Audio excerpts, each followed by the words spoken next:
Broncos country, what is up? I'm the Kodiak, and today I'm here to talk about something, and that is that first round safety in mock drafts is currently gaining some momentum for the Denver Broncos. So I just want to say a couple things. Leave a like if you enjoy, subscribe if you're not already. You can always wait until the end. Hopefully, I'll have earned it. And my comment question of the day is, who is your favorite Broncos player on the current 53-man roster? Follow me on Twitter if you like what I have to say on here at Kodiak Broncos. Let's dive right into it. Daniel Jeremiah's first mock draft came out, and he has us selecting Nick Emmanwori out of South Carolina.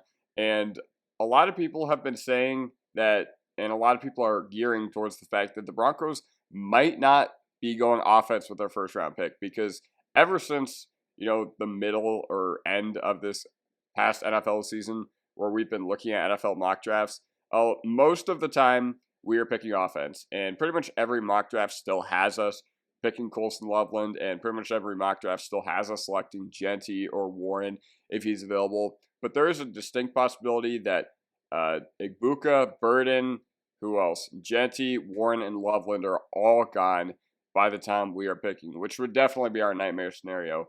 But at the end of the day, we're going to get a good player at number 20 no matter what. And honestly, maybe it might be time to dip into the cupboards of the NFL draft and use first round draft capital on the defensive side of the ball. So here are three prospects in particular I want to talk about: Malaki Starks, Nick Emmanwori, and Xavier Watts. Three guys who I took a look at and why I think they could be good for the Broncos. So number one, I will not be surprised if we go safety. First of all, the defense, it was overmatched in big games. Even if the run defense did tend to hold up, the secondary, it had a tendency to melt down. It melted down against the Chargers in the second half of our Thursday Night Football game. It melted down against the Bengals. And PJ Locke was a huge liability. And Locke, he has his place on this team, no doubt about it. I'm not going to say he doesn't, especially because he is a homegrown talent. But we need to upgrade at that position. And I could see it happening through the NFL draft because I feel like if we go free agent heavy on offense, then we're going to go draft heavy on defense and vice versa. So there's a distinct chance that we sign a bunch of dudes at tight end, and a lot of people are going to be like, wait, what about the draft? And maybe we're not going to need a tight end by the time the draft rolls around. But Brandon Jones, he had a good year as a strong safety in box. I was actually really happy and really impressed that they were able to find that guy in free agency and what he was able to give us. But now it's time to upgrade free safety because, like I said, it was the clear weak link of the secondary, and it would just be really helpful to have a stout back end again.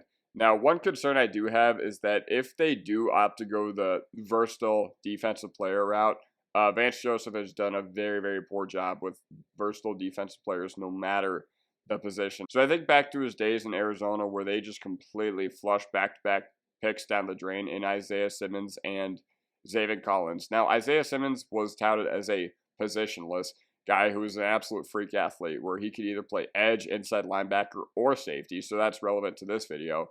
And he ended up being able to play neither. Now he's on the Giants. I don't even know if he's still on the team. I think he's on the 53-man roster, but yeah, now he's just completely off the team, even though they spent top 8 draft capital on him overall. And they also took Zaven Collins, who once again was an inside linebacker edge hybrid, akin to Drew Sanders, and it just did not work out.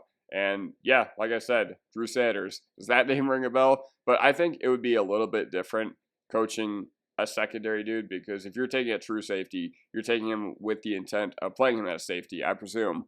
Let's talk about this. So our first prospect that we're going to talk about is Malaki Starks. So this guy is just the mold of an elite athlete. If you watch him, you can tell right away that he is an elite athletic specimen because, it shows up on film when you're watching him that he was a former state champion sprinter and long jumper. And, safety is not necessarily a traits-based game.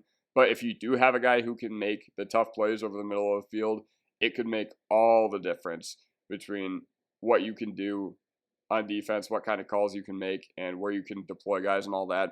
But he's an elite run defender, and I think that's something that's going to give a lot of these guys a good floor heading into the NFL and get them on the field early and run support downs, is the ability to defend the run. And, if you think about the Broncos real quick, one thing that could help our run defense in those tough games against Buffalo, against Baltimore, that we had this past year where we just got completely ran over is having a guy on the back end who can really step up and really help support, even if the defensive line does happen to get beat. And I feel like this is a guy who would flourish with Jim Leonard and Vance Joseph coaching him. Now, think about Derwin James, but less physical, and Jamal Adams, but real coverage upside. He also had an inconsistent year in Georgia's complex scheme, and he probably won't be there at number 20 just because I think he was too highly rated coming into the year for teams to suddenly, look at this past year where he was playing as the star position in Georgia's 4-2-5, and, they're not going to drop him down the board that highly if they do. But I could see them being a little wary and a little skeptical because I keep seeing him fall. I remember seeing him at the beginning of the year in those way too early mock drafts, mocked in like the top 5 as an absolute lock. And he still does get pretty nice draft capital for himself, but I think it's more likely that he's going to go in the mid first rather than, a top 10 pick or something like that. I think the earliest I could see is Miami at number 13. But yeah, a good player. I'm not going to let what happened this past year where he was tasked to do a lot in the Georgia defense and he was tasked to play in the slot. But he's not a true slot guy, but that's okay. You come to Denver, you have Jaquan McMillan. So yeah. And then you have Patrick Surtain and Riley Moss supporting you. So you're not going to have to worry about corner whatsoever. And you also have Brandon Jones next to you as well as your partner in crime. So yeah. Nicky Emmanwori. Now, he has absolutely ridiculous size. And he had the best PFF coverage safety grade in the entire draft at 89.8. So this is kind of like a do-it-all guy. A lot of scouts have a lot of questions as to if he can truly cover and be that over middle of the field guy in the NFL. And maybe. But the big thing about Emmanwori that I really like is natural speed and athleticism is his game. Along with, he was very, very good at covering tight ends. Did you hear me? Good at covering tight ends. When was the last time we were good at that? I'm not entirely sure.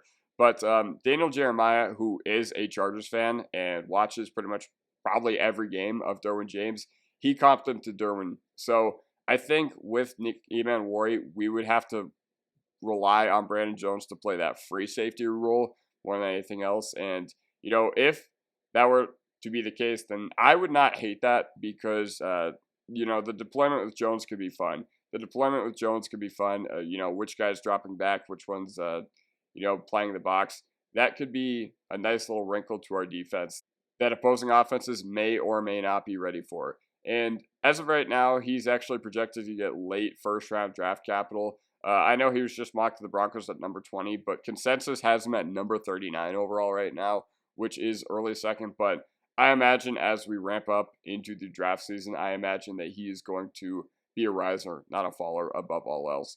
I really like his game. I don't think he is necessarily a great fit for what the Broncos need at this point because, like I said, he's a little too similar to Brandon Jones as far as how they play on the field, but I would see the vision. I get the vision, and he is a really, really good player.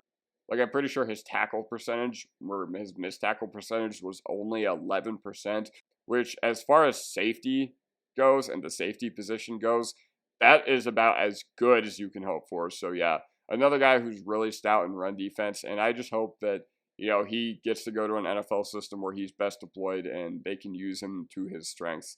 Now, Xavier Watts. So this guy is 6'2", 203. So he's more of a true safety above all else, who is a heart and soul guy. I think with the first pick of the draft in every single George Paton and Sean Payton draft, to a lesser extent, Patrick Surtain, Nick Bonito, Marvin Mims, Bo Nix, you can tell that they all bleed blue and orange and they love being Denver Broncos. And Xavier Watts would fit in with the team. The team is very tight-knit and a very close locker room, and one of my favorite things that I've probably seen out of college football this past year was Xavier Watts. So he intercepted USC. I think the score was like 42-28. So go check that out if you have not seen this. But he runs the ball back. He runs the ball out of the end zone where Notre Dame was defending, and he runs all the way back to USC's end zone. So it was like a 105-yard pick six, and the entire time he is just jawing at the USC sideline, and he wants all the smoke.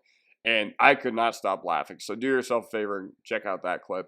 But yeah, 2 straight consensus All-American nominations, and he's a very, very high-effort, high-motor player. So teams are going to fall in love with this. Teams are going to fall in love with this during the draft. And my number one concern, this is a guy who initially when I was making my notes, I thought that we could probably scoop him up with our second round pick, because safety ultimately is not a high value position.